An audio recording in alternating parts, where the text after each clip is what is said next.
Estar una vez más con ustedes en esta hermosa noche y quiero que meditemos en Jesucristo, en nuestro glorioso, amado, suficiente y todopoderoso Salvador. Vamos a estar estudiando esta noche la sección de Colosenses 1 del 15 al 22. Dice la palabra del Señor: Él es la imagen del Dios invisible, el primogénito de toda la creación. En Él fue creado todo lo que hay en los cielos y en la tierra, todo lo visible y lo invisible, sean tronos, poderes, principados, autoridades. Todo fue creado por medio de Él y para Él. Él existía antes de todas las cosas y por Él todo se mantiene en orden. Él es la cabeza del cuerpo, que es la iglesia. Él es el principio, el primogénito de entre los muertos, para tener la preeminencia en todo. Porque al Padre le agradó que en Él habitara toda plenitud y por medio de Él reconciliar consigo todas las cosas, tanto las que están en la tierra como las que están en los cielos, haciendo la paz mediante la sangre en la cruz. Y también a ustedes, que en otro tiempo eran extranjeros y enemigos, tanto en sus pensamientos como en sus acciones,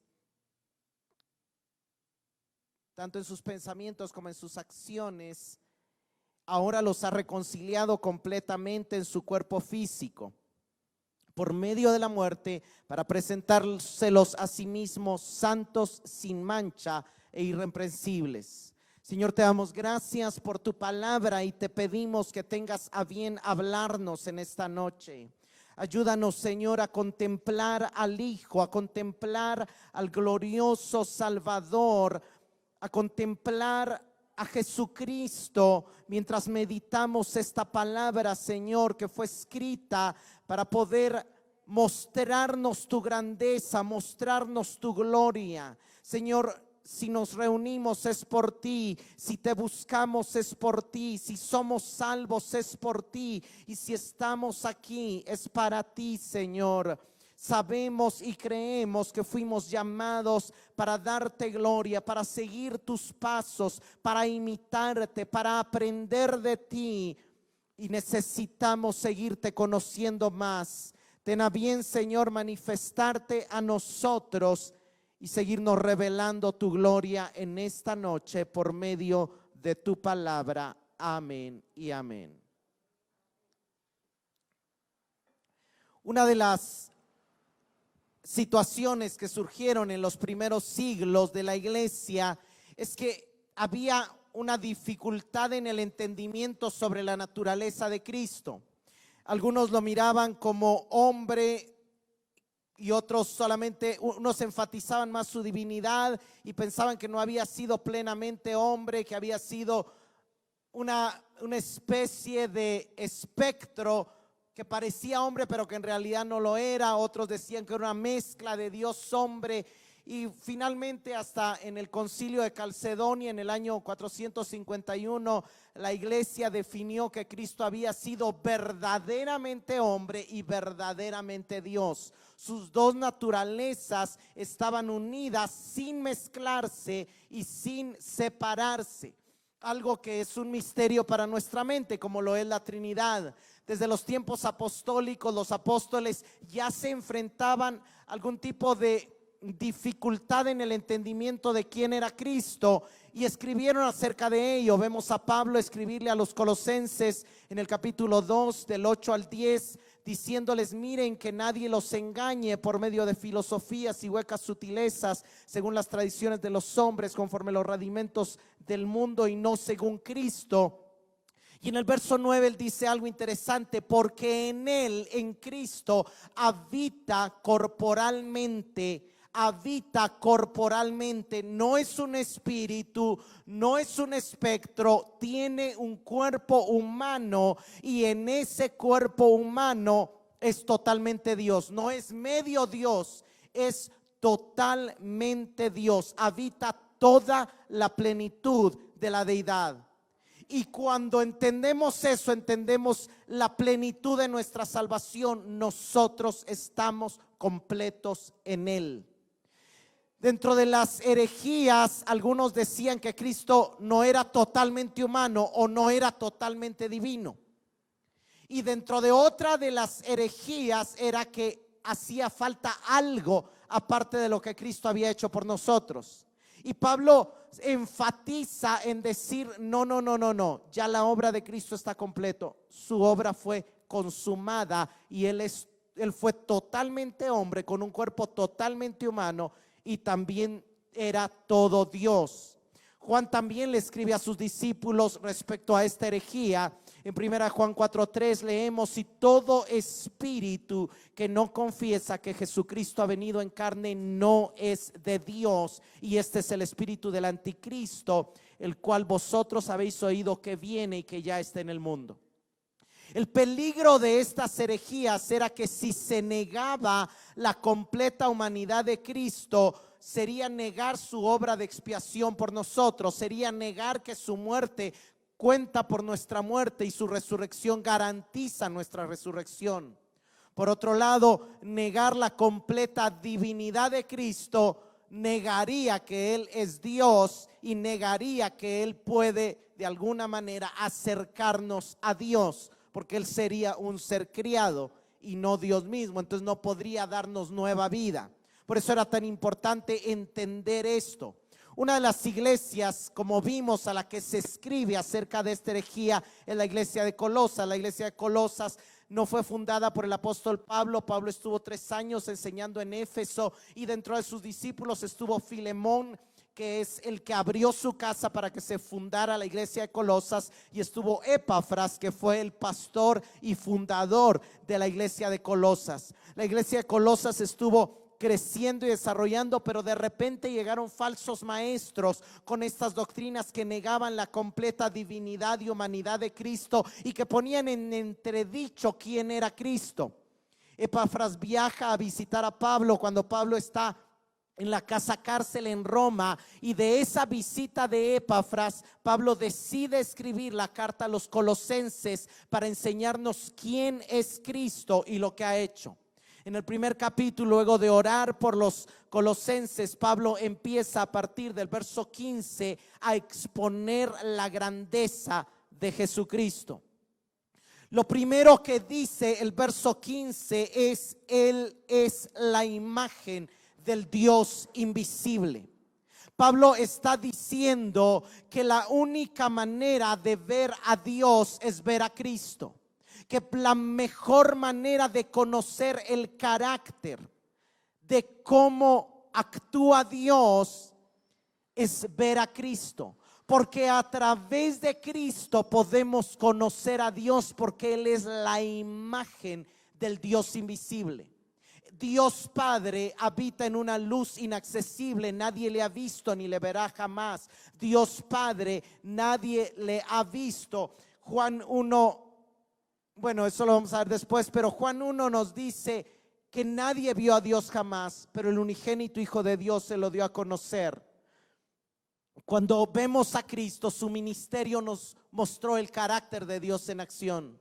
Cristo era alguien accesible, Cristo era alguien compasivo, Cristo era alguien comprensivo, era humilde y manso. Es la manera en que Él se definió a sí mismo. Y eso es impresionante, porque cuando nosotros vemos este mundo, todos los grandes, lo que los caracteriza es el orgullo, mas no así nuestro Dios, el creador de todo. A Él no lo caracteriza el orgullo, porque Él no necesita sentirse orgulloso, porque Él, cuando se manifiesta en amor y en gracia y en gloria, su gloria se muestra, Él recibe gloria y no necesita enorgullecerse. Era sumamente sabio y era santo. Hebreos 1:3 nos dice que siendo Cristo el resplandor de su gloria y la imagen misma de su sustancia. Es básicamente el mismo concepto. La gloria de Dios promueve luz, y esa luz que viene de su gloria era Cristo, eran las acciones de Cristo, eran los milagros de Cristo, eran las palabras de Cristo y la imagen misma de su sustancia. Él no era menos que Dios, Él era exactamente la misma sustancia de Dios. Segunda de Corintios 4:4 nos dice que Cristo es la gloria de Dios, pero en el 6 nos dice que de la manera en que Dios dijo sea la luz el primer día, de esa misma manera cuando nosotros fuimos salvos, Dios habló sea la luz en Gustavo, y la luz resplandeció y nos llevó a contemplar a Cristo. Cuando contemplamos el rostro de Cristo, conocimos la gloria de Dios. Cuando contemplamos el rostro de Cristo, conocimos cuánto nos ama Dios, conocimos lo profundamente santo que es Dios, lo terriblemente pecadores que nosotros somos, y a pesar de lo terriblemente pecadores que nosotros somos, lo profundamente amados que somos. Ese es el evangelio. El evangelio es ver a Cristo y ver un poco más de la gloria de Dios, ver un poco más de la grandeza de Dios, ver un poco más del amor de Dios. Es a través de su luz que nuestro corazón se revela el conocimiento de la gloria de Dios. Cuando vemos el rostro o cuando estamos en la presencia de Jesucristo, porque algo interesante es que aunque aquí Pablo está escribiendo en griego, su mentalidad era hebrea, y en el hebreo la palabra rostro, que es paniim, también significa presencia. Hermanos, es a través de Cristo que vemos claramente el amor, la justicia, la disposición a perdonar del Padre. Y la única manera en que podemos definir a Dios Padre es conociendo a Cristo. Necesitamos corregir nuestro entendimiento de quién es el Padre, porque a veces oímos un mal mensaje que nos presentó al Padre como alguien rígido, justo, airado, castigador, y a Cristo como alguien que intercede ante el Padre por nosotros, y ciertamente es así, pero no es que Cristo nos ame y el Padre no, porque el Padre fue el que envió a su Hijo, y la misma disposición de perdonar del Hijo está en el Padre. Lo que pasa es que el Padre es también el que vela por la justicia. Pero Cristo, cuando le pidió uno de sus discípulos, Felipe, le dice: muéstranos al Padre. Él le dice: el que me ha visto a mí, ha visto al Padre. ¿Cómo podemos conocer más a Dios? Creciendo en el conocimiento de Cristo. ¿En qué consiste la vida eterna? En que te conozcan a ti, el único Dios verdadero, y a Jesucristo, a quien has enviado. Pablo ora en Efesios 1:18 que los ojos de nuestro entendimiento sean iluminados para que podamos conocer mejor a Cristo, porque conociendo mejor a Cristo conoceremos mejor al Padre. Hermanos, es a través de Jesucristo, en su mensaje, que escuchamos el llamado al arrepentimiento, el llamado a la fe, el acercamiento del reino, su invitación a confiar y a descansar en Él, a dejar en Él nuestra carga, nuestro trabajo, nuestras luchas, nuestras preocupaciones. Escuchamos a través de su boca sus mandatos, la importancia que Dios le da no a los actos externos, sino al corazón, a amar, a ser humildes, a ser generosos.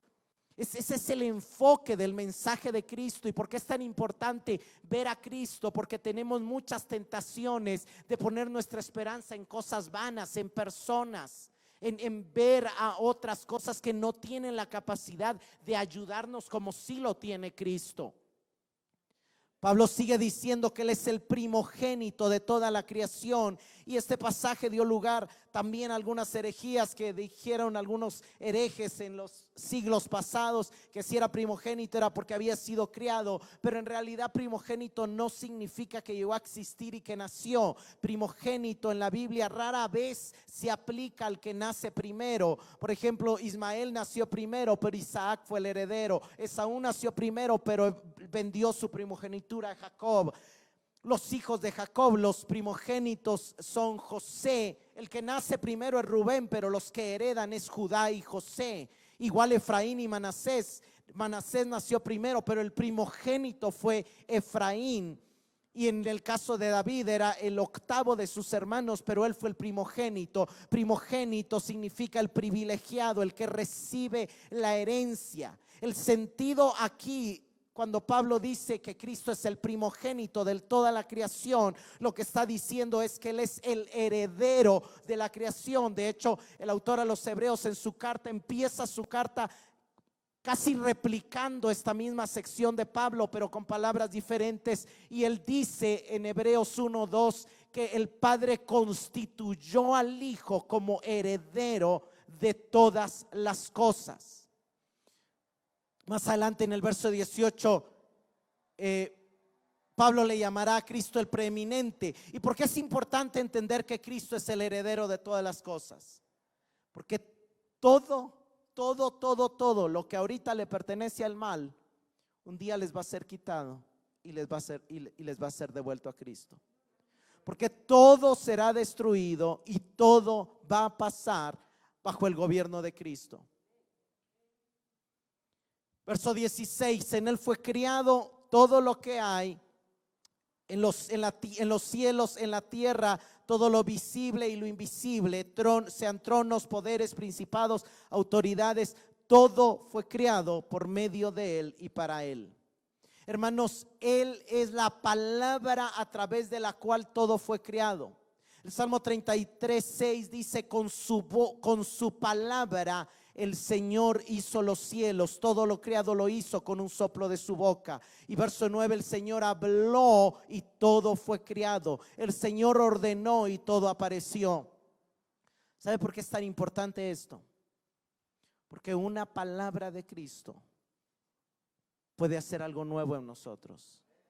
Porque una palabra de Cristo puede traer, de hecho es su palabra la que nos recrea, la que hace que ya pasemos a ser una nueva creación. Lo mismo que sucedió en la creación, lo vimos en 2 Corintios 4:6, es lo mismo que sucede en nuestro interior. La palabra de Dios sale y aquella tierra desordenada y vacía se empieza a ordenar y a llenar. La palabra de Dios llega a nosotros y aquella alma desordenada y vacía se empieza a ordenar y el Espíritu Santo empieza a llenar. Y por eso es tan importante. Juan 1:1-3 nos dice: en el principio ya existía la palabra estaba con Dios, Dios mismo era la palabra. Por ella fueron hechas todas las cosas, sin ella nada de lo que fue hecho ha sido hecho. Dios dijo, el Padre abre su boca y el Hijo sale en forma de palabra, y el Espíritu Santo espera moviéndose sobre la tierra, y juntos el Hijo y el Espíritu Santo crean todas las cosas.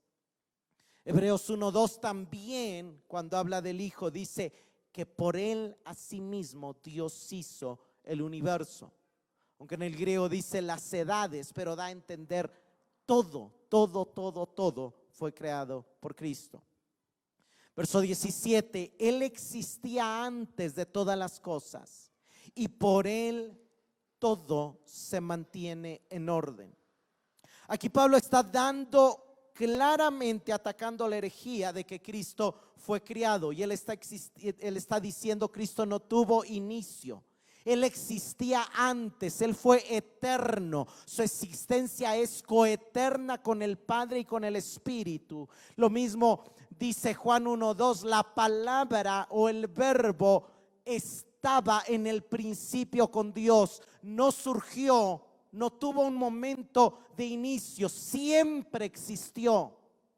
Hebreos, pero lo interesante es que no solo existía antes de todas las cosas, sino que él es por quien todas las cosas se mantienen en orden. Uno de los conceptos de la deidad, el concepto de Aristóteles, que creía en un Dios, el no bíblico, decía que Dios había creado el mundo y había abandonado su creación y había dejado al mundo funcionar por él mismo. Eso es incorrecto acerca de nuestro Dios. Porque cuando la Biblia habla de nuestro Dios y precisamente de Cristo, dice que es por él que todo sigue funcionando, que es él el que nos sigue dando lluvias, cosechas y alegría en nuestros corazones, que es él el que sustenta todas las cosas por la palabra de su poder. Si él dice que el motor de tu carro no encienda, no enciende. Si él dice que no llueva, no llueve. Si él dice que haya frío, hay frío. Y si él dice que haya calor, hay calor. Él gobierna todo, todo. Y nuestra vida es tan frágil, dice Isaías, que ¿de qué depende? Solo del soplo, que en cualquier momento Dios no lo puede quitar. Dios dice, deja de respirar y dejamos de existir. Pero Dios es el que sostiene. Él no creó y abandonó a su creación. Él cuida de cada detalle de nuestra vida. Él mantiene funcionando los ciclos del agua, de la vida, de la energía. Él sostiene y sustenta todo lo que existe. ¿No podrás sostener tu vida? ¿No podrás sostenerte según tus necesidades? ¿No podrá tener cuidado de ti? ¿No conoce Él lo que estás atravesando? ¿Y no tiene Él el poder para intervenir o para usarlo a tu favor? Por supuesto que sí. De hecho, es una promesa que a los que amamos a Dios todas las cosas nos ayudan a bien. Verso 18, Él es la cabeza del cuerpo, que es la iglesia. Algunos teólogos les ha llamado la atención como cuando Pablo está exponiendo la grandeza de Cristo como el eterno, como el creador, como el sustentador de todas las cosas, como la imagen de Dios, inmediatamente pasa a un tema que para Pablo en todas sus cartas es sumamente importante, porque le da un lugar de valor y de preeminencia a la iglesia por encima de todo el mundo. Pablo nos da una posición importantísima, porque cuando pone a Cristo por encima de todo y luego dice Él es la cabeza del cuerpo, que es la iglesia, está diciendo que la iglesia que está unida a Cristo también está por encima de todo. Lo dice el final de Efesios 1. Vea Efesios 1, 22 y 23. Si venimos leyendo los versos anteriores, dice que le exaltó hasta lo sumo, por encima de todo principado, poder, autoridad, dominio y trono, y sometió todo bajo sus pies.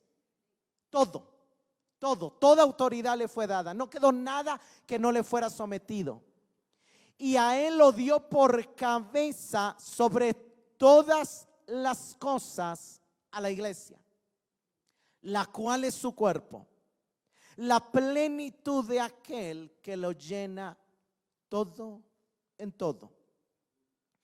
Miren, hermanos, Dios se manifestó a la creación y a la tierra y al hombre de maneras diferentes durante todo el Antiguo Testamento. Para encontrar a Dios había que ir a buscar el arca del pacto en algún momento en la historia. En otro momento de la historia había que ir al arca de Noé. En otro momento de la historia había que ir al tabernáculo de David. En otro momento de la historia había que ir al templo de Salomón. Pero eran figuras limitadas de Dios. La mejor revelación y la mejor manera de accesar a Dios fue a través de Jesús. Pero ¿cuál fue el propósito de la muerte de Jesús? El Padre sembró a Jesús como una semilla para que resucitara la iglesia, el Cristo corporativo. Y decir que somos su cuerpo es decir que somos el medio a través del cual habla y actúa hoy en la tierra. Si mi mano sostiene este micrófono, es porque mi cabeza le está dando una orden, pero es mi mano la que está actuando según la orden que le da mi cabeza. Si usted puede oír el sonido de mi voz, es porque mi cabeza está enviando las señales para que mi voz produzca los sonidos de lo que yo quiero transmitir. Pero es mi cabeza de donde surge. Cristo ya no está entre nosotros, y sí está entre nosotros. Ya no está entre nosotros en forma de Jesús, pero está entre nosotros en cada uno de nosotros. La pregunta es, ¿estamos siendo su cuerpo? ¿Estamos siendo los medios a través de los cuales Él habla y actúa? Porque cuando logramos dejar que Él se manifieste en nuestra vida, la autoridad de Cristo está por encima de absolutamente todo. Ve a Efesios 4, 15 y 16, sino que hablando la verdad en amor, cuando hablamos la verdad entre nosotros, estamos dejando que Cristo hable en nosotros. Y eso trae crecimiento en todos los aspectos a nosotros, en aquel que es la cabeza, es decir, Cristo, de quien todo el cuerpo, estando bien ajustado y unido por la cohesión de las coyunturas que proveen conforme al funcionamiento adecuado de cada miembro, produce el crecimiento de su cuerpo para su propia edificación en amor. ¿Qué está diciendo Pablo aquí? Que Cristo está comprometido con tu crecimiento, y la manera que Él está comprometido con tu crecimiento es que tú funciones en los dones que Él te ha dado y que tú motives a tus hermanos a funcionar en los dones que ellos tienen. Porque tú no creces solamente por tu relación única y exclusiva con Cristo, tú creces dentro de la comunidad de la iglesia. Dios diseñó el crecimiento del cuerpo dentro de la comunidad de la iglesia. Y en la medida que yo le comparto algo, por ejemplo a Sergio, yo lo edifico, pero necesito que él también me retroalimente para yo ser edificado y juntos crecer en amor. Es de Cristo quien produce el crecimiento, pero la manera en que lo produce es por el medio del funcionamiento adecuado de cada miembro.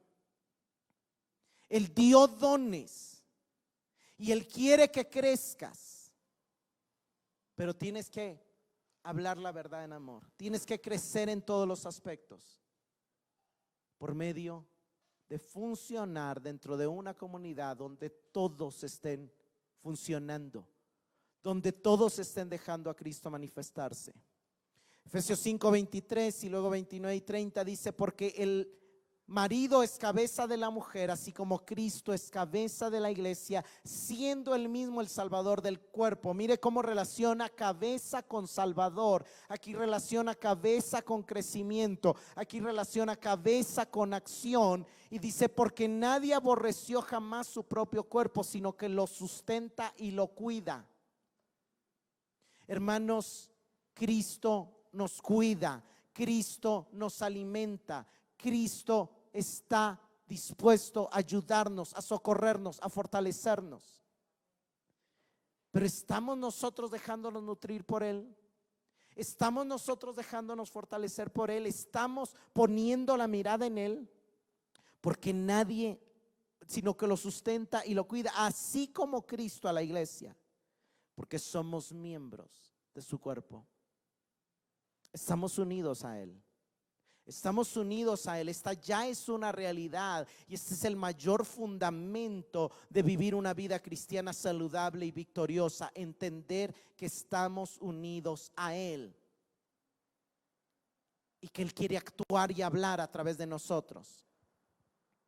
Él es el principio, el primogénito de entre los muertos, para que en todo tenga la preeminencia.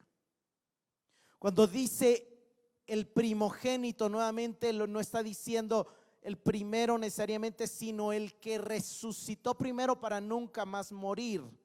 Él es el que está por encima de todos los que van a resucitar. Y el propósito del Padre al hecho de que Cristo se ha hecho hombre es ponerlo por encima de todo. Efesios 1, 9 y 10 nos habla del misterio de la voluntad y dice Pablo que Dios nos conoció, nos dio a conocer el misterio de la voluntad del Padre según su beneplácito. Su beneplácito es su placer afectuoso, el cual se había propuesto en sí mismo. ¿Qué es lo que Dios se propuso? ¿Cuál es el centro? ¿Cuál es el objetivo que buscaba Dios detrás de haber creado el universo y de haber permitido la caída y de haber hecho los mundos y de haber hecho todo lo que ha hecho? Reunir todas las cosas bajo el gobierno de Cristo. Si Dios nos creó a nosotros y si creó al mundo, fue para darle herencia a su Hijo. Pero también el Hijo tenía que redimir aquella creación que fue contaminada por el pecado y por el mal. Tanto las que están en los cielos, o sea, la redención de Cristo tiene repercusiones celestes, como las que están en la tierra. Tiene repercusiones no solamente a nuestras vidas, sino también a la creación, a toda la creación, según lo dice Romanos 8. Filipenses 2 del 9 al 11 dice: por lo cual Dios también le exaltó hasta lo sumo y le dio un nombre sobre todo nombre, para que en el nombre de Jesús se doble toda rodilla de los que están en los cielos. Ángeles, querubines, serafines, arcángeles adoran a Cristo. En la tierra, todos los seres humanos vivos, cuando Cristo venga en su segunda venida, van a doblar sus rodillas ante Él. Y debajo de la tierra, todos los muertos, los que murieron con Él, ya le adoran allá, pero los que se negaron a servirle y a obedecerle y a creer en Él, aún en contra de su voluntad, le van a adorar. Desde el Seol van a doblar sus rodillas delante de Él. Y todos van a confesar que Jesucristo es el Señor, para la gloria de Dios Padre. ¿No nos anima saber que ya tenemos el privilegio de adorar al que va a ser Rey sobre todo? Que tarde o temprano lo vamos a adorar, pero que nos da mayor beneficio adorarlo desde ya y no ahorita andar en rebeldía contra Él y después de todos modos tener que doblar nuestras rodillas ante Él. Yo creo que esto nos debe de animar. El objetivo de Pablo era animar a la iglesia, no solamente alejarla de los falsos maestros, sino animarla en las dificultades que ellos estaban viviendo. Apocalipsis 11:15 dice: cuando el séptimo ángel tocó su trompeta, se oyeron fuertes voces en el cielo que decían: los reinos del mundo han llegado a ser de nuestro Señor y de su Cristo, y Él reinará por los siglos de los siglos. ¿Cuántos dan gloria a Dios por esto?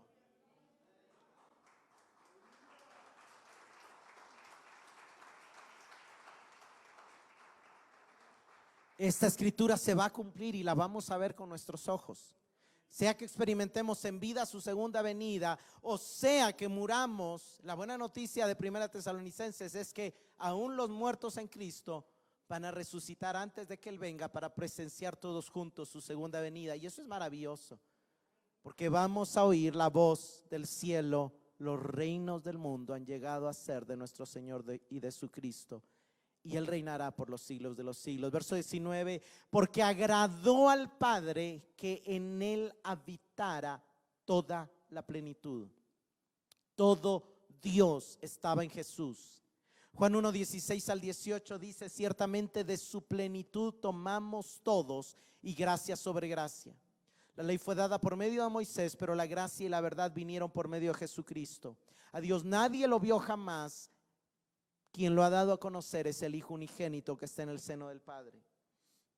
Hermanos, todo lo que podemos conocer de Dios lo podemos conocer a través de Cristo, porque toda la plenitud de Dios habitó en Cristo.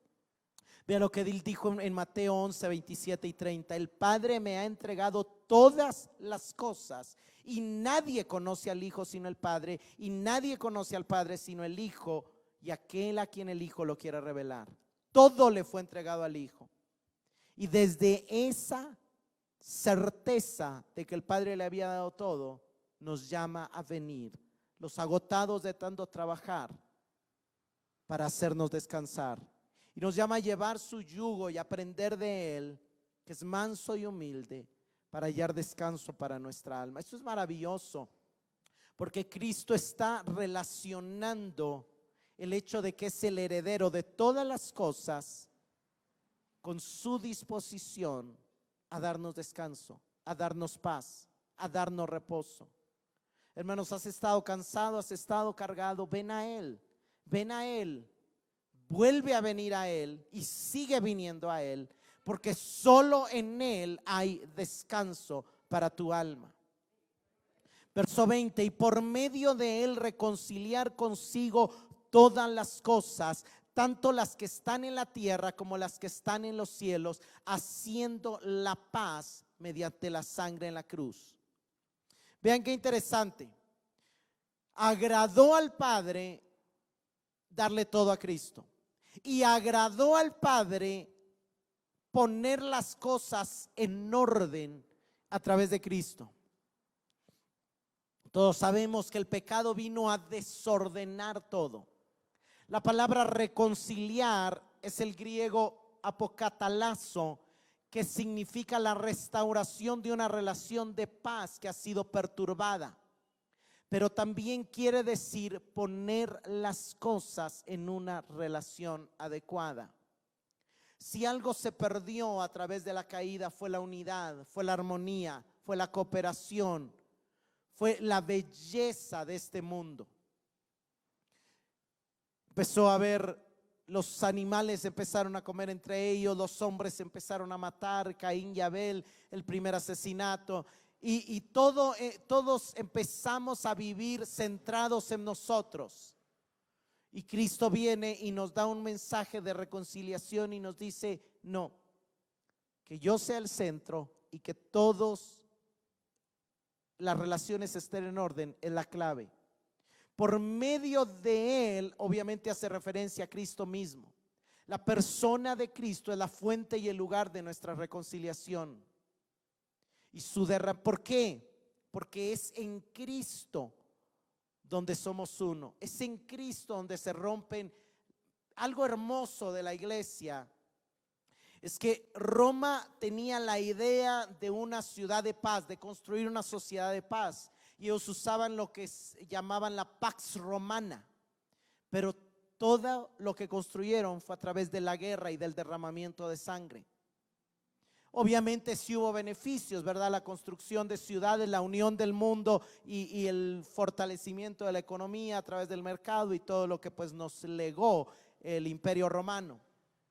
Pero en medio de un imperio que perseguía y que mataba, Dios construye una sociedad perfecta. Hechos 2. Gente de diferentes razas, de diferentes clases sociales, de diferentes lenguas, teniendo un mismo espíritu, una misma alma, una misma mente y todas las cosas en común. Ese es el mensaje del evangelio.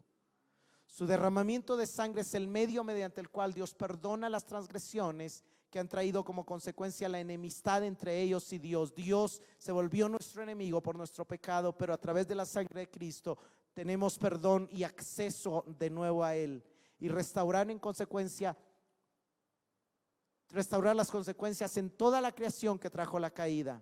También es el medio mediante el cual en Cristo puede crear una nueva humanidad unificada que está reconciliada con Dios, la iglesia.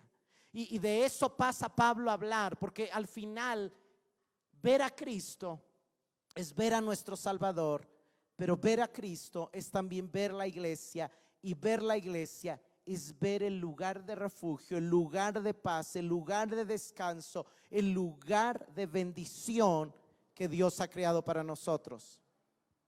Verso 21 y parte del 22: y también a ustedes, colosenses, también a ustedes, quetzaltecos, que en otro tiempo eran extranjeros y enemigos de Dios, porque no eran judíos, porque no habían cumplido la ley, porque tenían una naturaleza pecaminosa, eran pecadores tanto en sus pensamientos como en sus acciones, les dio una nueva vida. Los ha reconciliado completamente con Dios a través de su muerte física en la cruz. Los ha reconciliado completamente en su cuerpo físico por medio de la muerte.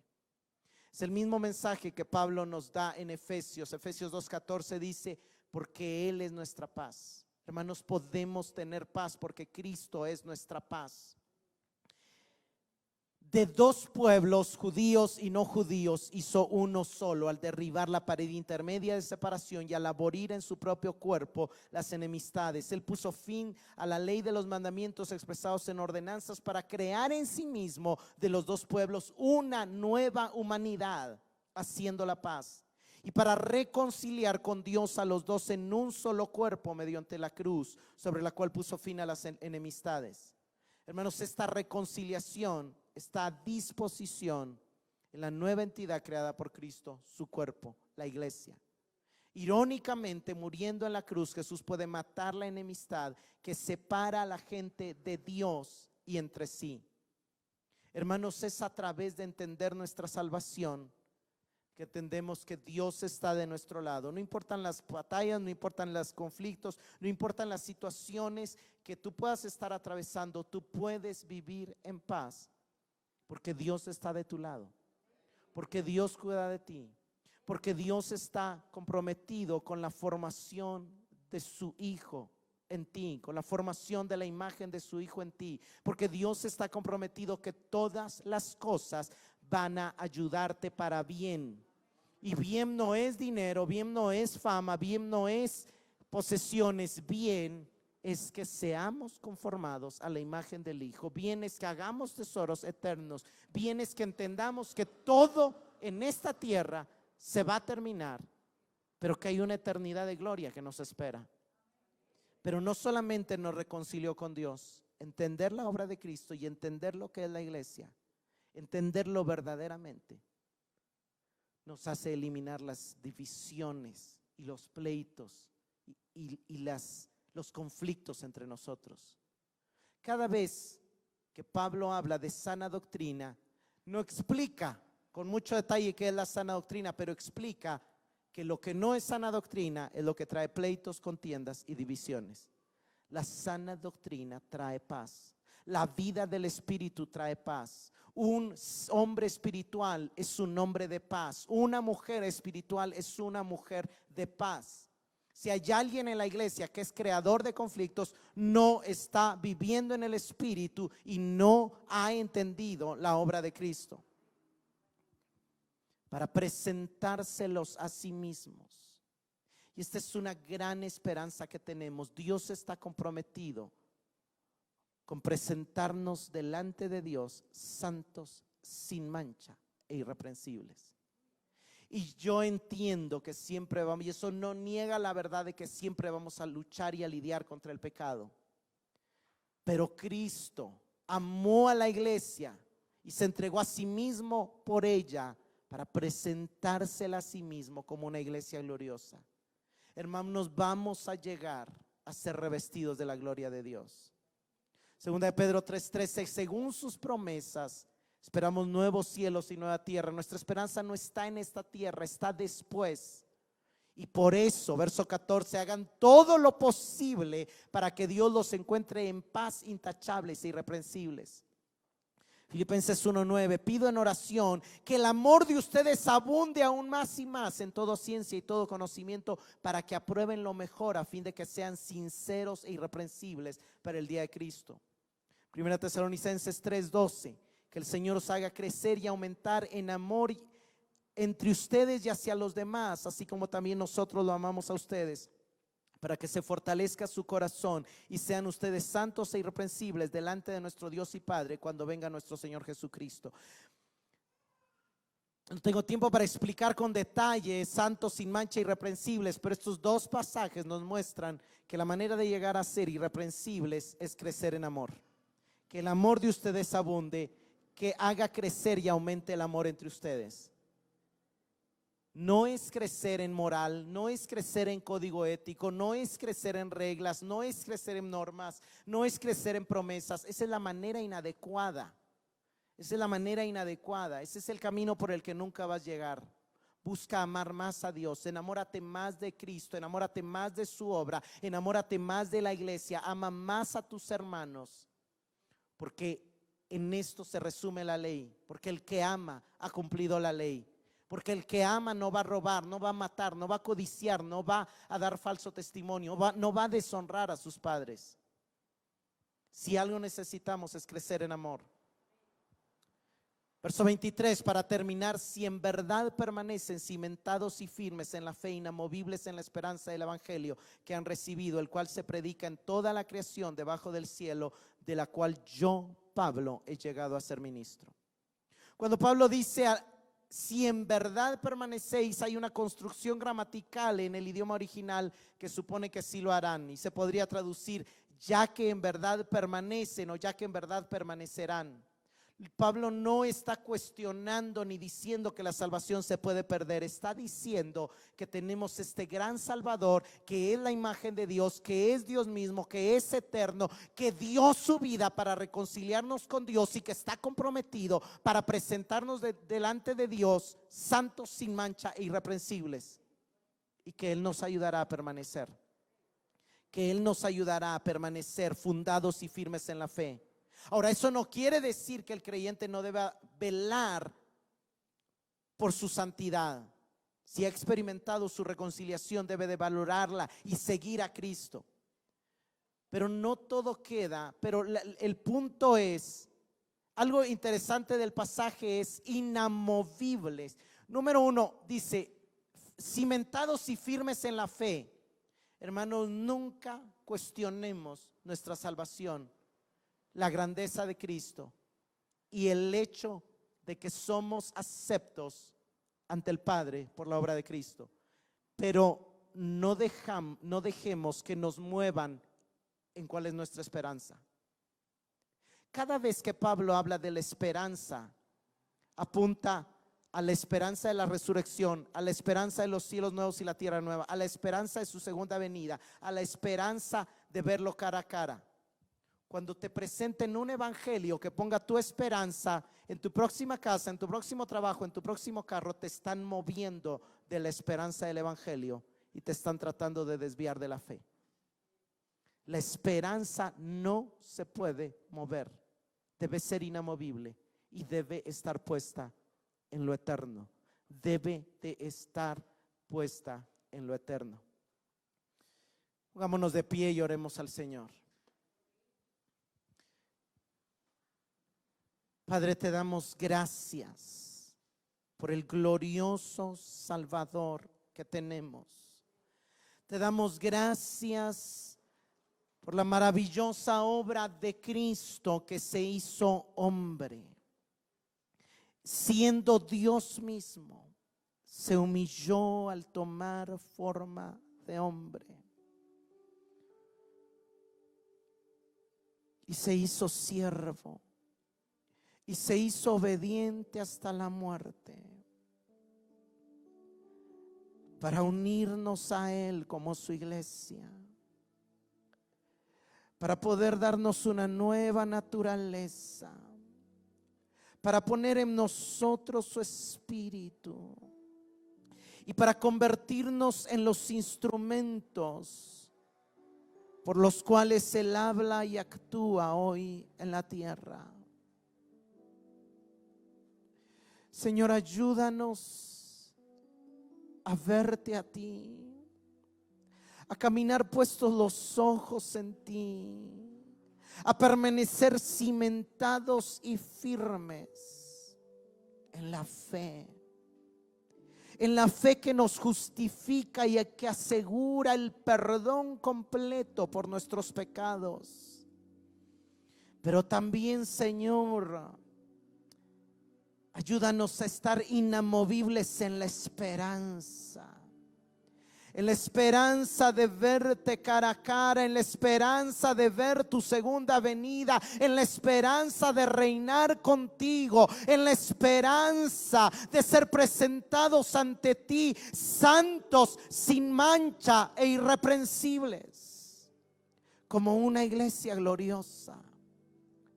En la esperanza de la resurrección, de entrar en los cielos nuevos y en la tierra nueva, donde no habrá más dolor, donde tú enjugarás toda lágrima de nuestros ojos, donde nos pastorearás, donde estará el árbol de la vida, el río que da vida. Señor, gracias por el glorioso Salvador y la gran salvación que nos has concedido. Que en medio de las dificultades que mis hermanos puedan estar pasando, tu palabra los afirme, los fortalezca Y que les recuerde, Señor, que tú no eres injusto para olvidar la obra de sus manos. Que todo lo que hagamos lo hagamos sabiendo que de ti recibiremos la recompensa en los cielos. Gracias, Señor.